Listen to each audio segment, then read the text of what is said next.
Dakota Territory, June 1884. The water came fast, too fast. One moment the sky was just low and gray, and the next it split open like it had been holding its breath too long. By the time the rain turned the earth to soup, the river near Elk Hollow swelled and broke free. It roared through the land like it had a score to settle. Merritt Oakes rode straight into it. His coat was soaked through, hat lost back along the ridge, boots heavy with mud. But he kept going, jaw clenched, reins tight. Folks in town had said someone was trapped out by the old Granger barn, a woman on foot trying to reach higher ground. He did not ask questions. He just mounted up and rode. He had not saved anyone in years. The barn was half gone by the time he got there, washed out along the banks. Logs and broken fence posts floated past like driftwood. He scanned the flooded field, eyes sharp. Then he saw her. She was clinging to a tree, maybe 20 yards out, chest deep in dark water. Her dress was torn at the hem, tangled with reeds. Wet hair stuck to her face, eyes wide and scared but locked onto him like she had been waiting. "Hold on," he shouted. She did not answer, just gripped tighter. Merritt swung down fast, tied his horse to the one oak still standing, and waded in. The current nearly took him off his feet. He worked slow but steady, one step at a time, until he reached her. "I've got you," he said, voice low. Her fingers dug into his arm like she did not believe him yet. "I'm Merritt. I'm going to get us back. Just stay with me." She nodded, silent, trembling from cold or fear or both. It took everything he had to pull her free, one arm around her waist, the other steadying them against the current. They made it back to the edge, soaked and shaking. He wrapped his coat around her shoulders without a word. She looked up at him, breath shuddering. "Thank you." "Come on," he said. "Let's get you warm." He helped her onto his horse, climbed up behind her, and rode hard through the mud and rain back toward Elk Hollow. Neither of them spoke. She leaned against him, trusting him like she had known him longer than 10 minutes. By the time they reached his cabin on the edge of town, the rain had slowed to a soft patter. He carried her inside without asking and set her down near the fire. It was a simple place, sturdy walls, clean hearth, everything built with a quiet kind of care. He had not brought anyone here in a long time. She sat close to the flames, shivering. He poured her coffee and handed her a dry blanket. "What's your name?" he asked. She looked up, the light catching her face for the first time. She was younger than he thought, maybe 25. Her eyes were dark, steady even now. "Selene Everhart," she said. "Where were you headed?" "I was trying to get to my brother's farm. I thought the road would hold." She hesitated, then added, "It didn't." "No," Merritt said. "It didn't." She took the coffee with both hands, warming her fingers. "You live out here alone," he nodded once. "Since my wife passed. 8 years now." Selene looked down into her cup. "I'm sorry." He did not answer. He was not used to talking about her, not anymore. After a long silence, she said, "You saved my life." He sat in the other chair, hands resting on his knees. "You held on. I just got there in time." She smiled just a little. "Still, thank you." The fire crackled between them, soft and warm. Selene stayed through the night. He gave her the bed and took the chair. She protested, but he just said, "You need it more." By morning, the roads were still a mess, and her brother's place was cut off by the river. Merritt saddled up to ride out and check the damage. "You should stay here," he told her. "Until it clears." "I can help," she said. He raised an eyebrow. "You ride?" "Well enough." She did more than well enough. She rode clean and steady, kept pace with him, even helped pull a calf out of the mud on the way back. She knew how to work. She did not complain. She was quiet but not shy. Strong in a way that did not ask for attention. That night they ate beans and cornbread by lantern light. She laughed at something he said, really laughed, and it caught him off guard. He had not heard that sound in so long. "Do you always cook like this?" she asked. "I usually eat alone." She looked at him over her cup. "You should not." He did not know what to say to that. The next day they cleared debris from the edge of the property. Selene worked beside him, sleeves rolled, hair tied back, boots caked with mud. At one point she leaned on the fence and said, "I keep thinking about how fast it all happened. One minute I was walking and the next. I thought I was going to die." Merritt looked at her, the way her eyes had gone distant. He stepped closer, not touching her, just standing near. "You didn't," he said. "You're here," she turned to him. "Because of you, no," he said, "because you did not give up." She was quiet for a moment, then she said, "I lost someone too. 2 years ago, my husband, fever took him quick." Her voice cracked and she looked away. Merritt said nothing. He understood. They stood there, side by side, not speaking, but something shifted between them, something quiet and real. That night, she sat close to him by the fire. He reached over and brushed a wet curl from her cheek without thinking. Her hand came up and rested lightly on his. Neither of them moved away. "You are not what I expected," she whispered. "What did you expect?" She smiled. "I do not know, but not this." He leaned in just a little. Neither of them spoke again that night. But when she went to bed, she touched his arm before she turned away. It was small, but it stayed with him. By the third day, the floodwaters had pulled back from the road. Selene stared at the trail leading east toward her brother's farm. "I should go," she said. Merritt stood beside her, hat in hand. "You could," he said. She looked up at him. "I do not want to." His heart beat hard in his chest. "Then stay," he said. Selene stepped closer. His hand found hers, fingers lacing together like they had been waiting for it. She looked up at him, eyes shining. "I think I already have." Merritt didn't ask her again if she meant to stay. Selene began tending to small things around the cabin as if she always had, quietly, without ceremony. She swept out the corners where dust had settled, folded the linen he never got around to, and started a pot of stew before he even stepped in from the barn one evening. He noticed the way she moved through the space, not like a guest, but like someone making herself useful. A soft rhythm settled into the days, shaped by chores and weather. In silence, they passed tools back and forth, walked the fence line, and fed the livestock. She rose early and never looked idle. One afternoon, as they worked side by side along the back pasture, Merritt paused, leaned on the post he had just driven in, and wiped his brow. The sun hung high, heat curling off the dry grass. Selene had tied her skirt up past her boots to keep it from the thistle. "You ever work land before?" he asked. "Some," she said, pulling her gloves off. "My father ran a feed store in Iowa. I filled burlap by the dozen. Married a man who thought I was too fine for dirt, but I always liked the feel of it." He nodded, watching her fingers trace the top rail. "You could have fooled me. You work like someone born to it." She turned toward him, mouth curved but eyes serious. "I don't believe in letting the worst thing that's happened to me be the last thing that shapes me." Merritt looked away, the weight of her words settling in his chest. He picked up the hammer again and drove the next nail without speaking. After supper that night, cornmeal griddle cakes and trout he caught that morning, they sat outside on the porch. The air was still warm, but the wind carried a scent of pine from the ridge. The sky flared orange behind the cottonwoods. Selene sat with her knees drawn up, arms wrapped around them. "Do you ever think about leaving this place?" "No," he said. "Not once." She turned toward him. "Why? It's the only thing I ever built with my own hands. Everything else I ever had either left or slipped away. This stayed." She was quiet a moment. "I think I stayed because I was tired of running from ghosts." He looked at her, the way her face softened in the dusk. "You don't seem haunted." "I don't let it show," she said. "Doesn't mean it isn't there." They listened to the low sound of frogs by the creek. "I was 16 when my mother drowned in a flood back home," Merritt said after a long pause. "We lived down in a valley near the Redwater. She went out to get the chickens in a storm and never came back. I used to think maybe if I'd been quicker." Selene reached over and placed her hand over his. "You were a boy.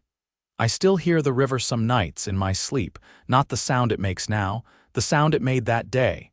She didn't say anything. She just kept her hand on his until the stars came out. The next morning, Merritt found her behind the cabin, kneeling by the root bed. She had lifted her sleeves to her elbows, hands deep in the soil. Long rows of new shoots lined the plot: onions, carrots, beans. There were no flowers, no frills. "Just food. You planning to feed an army?" he asked. She smiled without looking up. You said you don't go into town often. Thought I'd make it so you don't have to. He crouched beside her. You plan to stay through harvest? I plan to tend what I've started, she said. I don't walk away from things once I've put my hands on them. He didn't answer. He just helped her cover the seeds. That evening, the wind shifted. It brought a chill that hinted at the edge of summer's turn. They moved the table in closer to the fire and shared a pot of thick rabbit stew. Merritt lit one of the oil lamps and trimmed the wick low. I've been thinking, Selene said, her voice soft, about what it means to start again. Not just surviving something, but choosing after, choosing to live different. You thinking of changing how you live? He asked. I already have. He met her eyes across the table. So have I. She reached over and touched his wrist. Her hand was warm and steady. I never thought I'd be someone's second chance, she said. You're not, he said. You're mine. By mid-July, the ground cracked underfoot and the sun turned everything to gold. The river had shrunk back into its banks, but the land still carried its memory mud-caked bark, fence rails lodged in odd places, a twisted horseshoe half buried by the well. Selene found it one morning while drawing water, held it up to the light like a relic. You think it's yours? She asked, brushing off the dirt. No, Merritt said. Mine didn't lose a shoe. She set it on the steps anyway, beside the chipped enamel basin. Might still be lucky. He didn't argue, but he watched her a little longer that morning, the way her hair caught the sun, the way she stood like she'd belonged there all along. After breakfast, she brought out a ledger, corners softened from use, and unrolled a length of muslin over the table. Your barn roof's soft in 3 places, she said, and you're nearly out of kerosene. Merritt leaned on the doorframe, arms crossed. You keeping my books now, I'm keeping your house, she said, not looking up. Might as well keep it standing. He stepped inside, took up the pencil beside her. You always keep track of everything? Not everything, she said. Only what matters. They worked through the list together: purchases, repairs, trade possibilities with the Lantry family 2 ridges over. Selene had met the youngest boy, Thomas, while walking to the spring. He'd offered to trade eggs for flour and told her their plow was busted again. His mother sends soap, she added. Said you used to trade bacon for it. I did. Stopped when they started watering it down. Selene folded the muslin back into a square and tucked it into the ledger. She said it's better now, wants to make good. People always want to make good after enough time passes, Merritt said. She looked over at him. You don't trust that? I trust what I see. She reached for his hand, held it there on the table. What do you see now? He didn't answer right away. The lantern wick needed trimming and the wind had picked up outside, but he looked down at her hand, dirt under her nails, a scratch along her knuckle from the fence wire. It all felt solid, earned. I see someone who came out of a flood and built something anyway. That night, a storm rolled in from the west, not fierce like before, but solid enough to rattle the shutters. They stood on the porch, watching the black line of it move across the prairie, lightning stitching the horizon. Selene leaned against the rail. When I was a girl, I thought thunder was God dragging his boot across the sky. Merritt took his time before answering. I used to think it was my father coming home angry. She turned toward him. Did he hurt you? Not with his hands, Merritt said. But some men know how to make you feel small just by standing in the room. She reached up, brushing her fingers along the collar of his shirt. You don't feel small now. I did for a long while, and now I feel like I could hold something and not drop it. Selene stepped closer, the wind lifting her skirt against her boots. Then hold me. He did, arms around her, his cheek against her temple. Neither of them spoke while the thunder rolled overhead.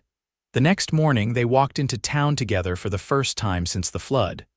The road was dry but rough, with new ruts where the water had torn through. Merritt's mare stepped careful, Selene's skirt gathered dust. A few heads turned when they reached the feed store. A couple of women paused near the crates of potatoes, whispering too softly to hear. Selene didn't flinch. She straightened her shoulders and walked beside Merritt like she'd always planned to. Inside, she ran her fingers over a bolt of calico, something soft and pale blue. "I'd like to sew a curtain for the west window," she said. "Do it," Merritt said. She glanced over at him.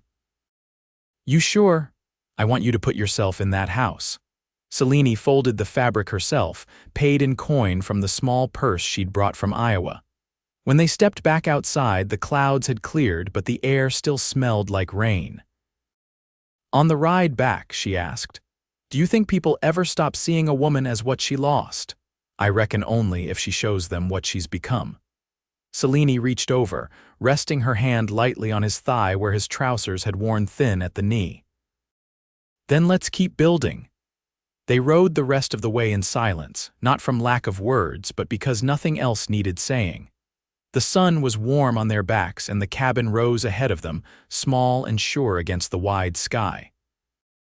August brought heat that cracked the earth deeper than even the flood had managed. Dust lifted in quiet spirals behind the horses, and the wind carried no scent but sun-baked grass and old wood.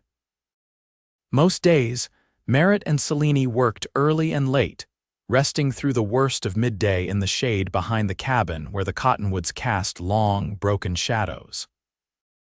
One afternoon, while the sun leaned heavy against the hills, Selene stood barefoot near the clothesline, her skirt pinned over her knees and a length of wet linen clutched in her hands.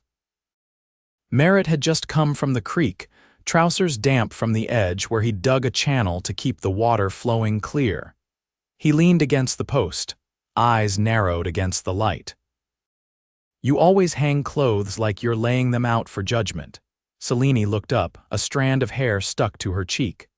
"I was taught to treat even the smallest task like it mattered.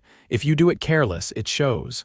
He crossed the yard and took the next shirt from the basket. "Then let's make it look right." They worked in quiet rhythm, clothespins clicking, the breeze tugging at corners. When they finished, Selene stepped back and looked at the row of shirts and pillowcases flapping like flags in the light.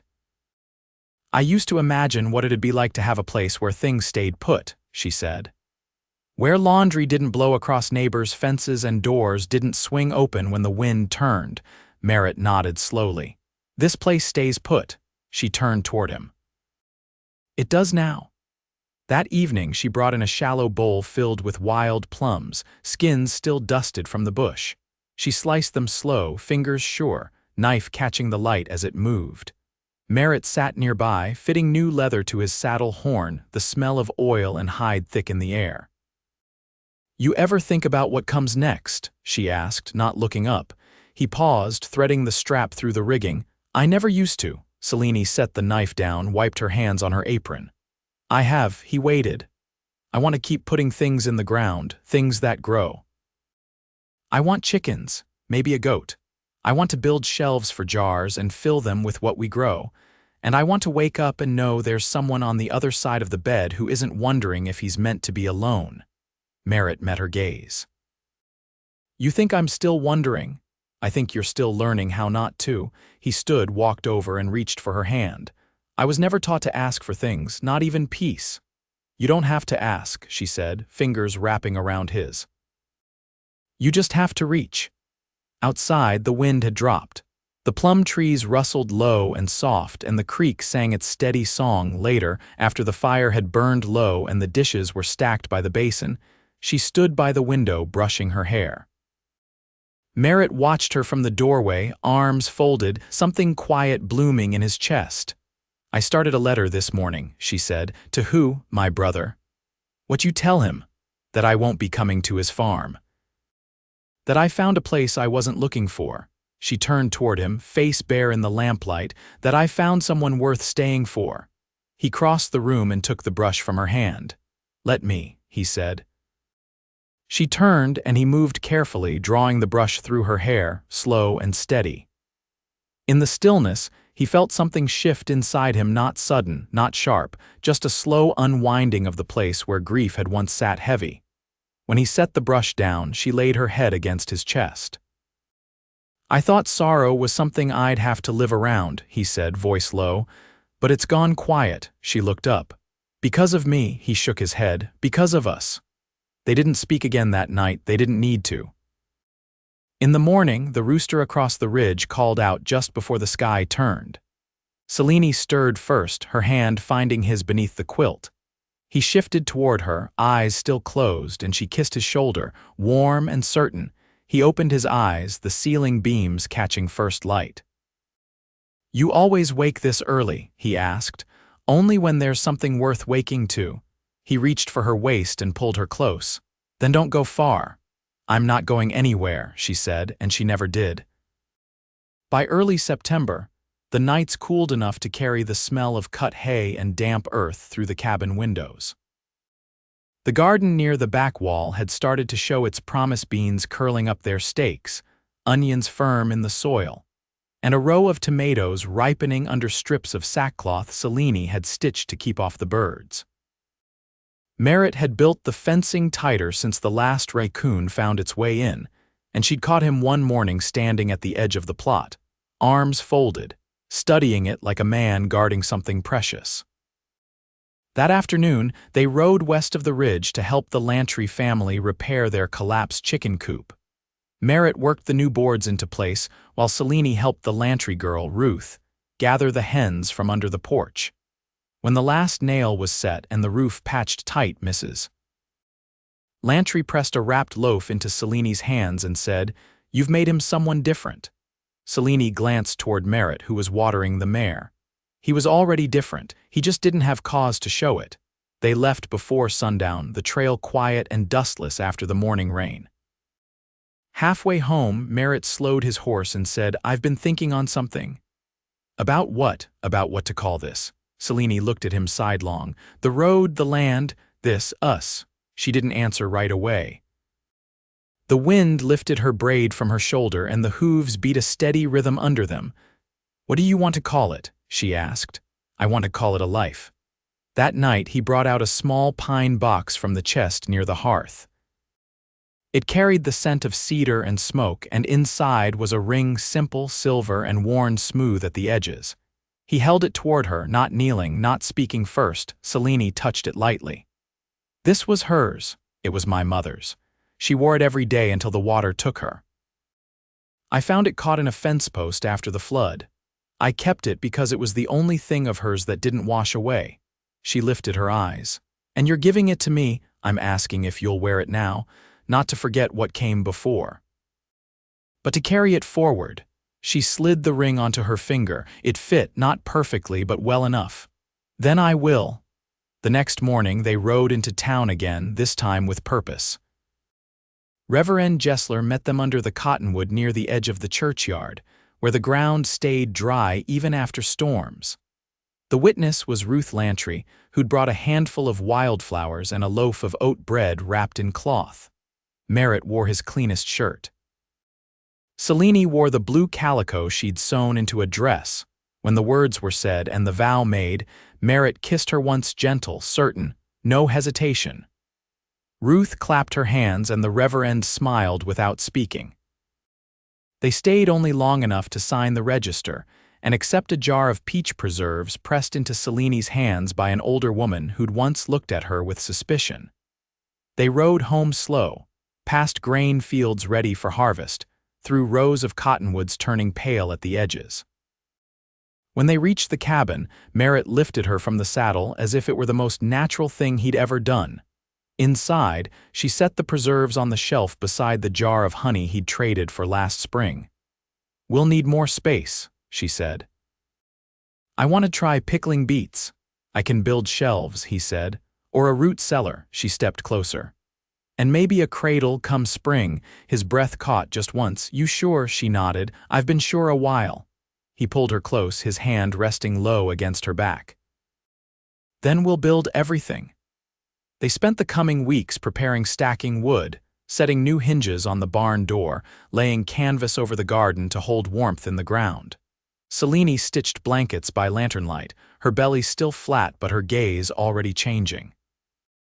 Merritt carved a row of pegs near the back wall for coats, then added another, smaller one beside them with no comment.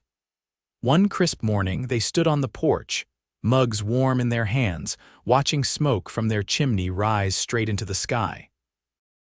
"You ever think about how strange it is?" Selene asked. "What?" "That a flood is what brought us here." He looked at her, not with surprise but with something deeper.